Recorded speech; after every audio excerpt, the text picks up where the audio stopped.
అది ఎప్పుడైనా ముయ్యతే పెట్టేది వాస్తవమే. కానీ ఇక్కడ కళ్యాణం చోట మనం ముయ్య రాపించేది ఎవరికి రాపియాలి? ఎవరికి ఇవ్వాలి ముయ్యి? అమ్మవారి పేరుతో రాపియాలా? సీతమ్మ పక్కన నిలబడి పేరు పెళ్లి కూతురు తరఫున వచ్చినామని చెప్పాలా? పెళ్లి కొడుకు తరఫున వచ్చినామని చెప్పాలా? తెలియదు మనకి. ఇద్దరు ఒకటే మనకి, అమ్మవారు ఒకటే, అయ్యవారు ఒకటే.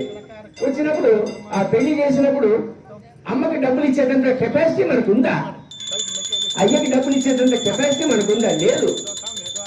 ఆమెకి గుర్తు చెప్పాలా, అమ్మా సీతమ్మ, శ్రీరామ తండ్రి నీ కళ్యాణం చూసినామన్న తల్లి, మాకు మా బిడ్డలకు మా కుటుంబానికి అందరికీ ఆయుర ఆరోగ్యాలు ఐశ్వర్యాలు ఇచ్చి సంపదలు ఇయ్యమ్మా అని కోరుకోవడానికి ఒక గుర్తు అమ్మా.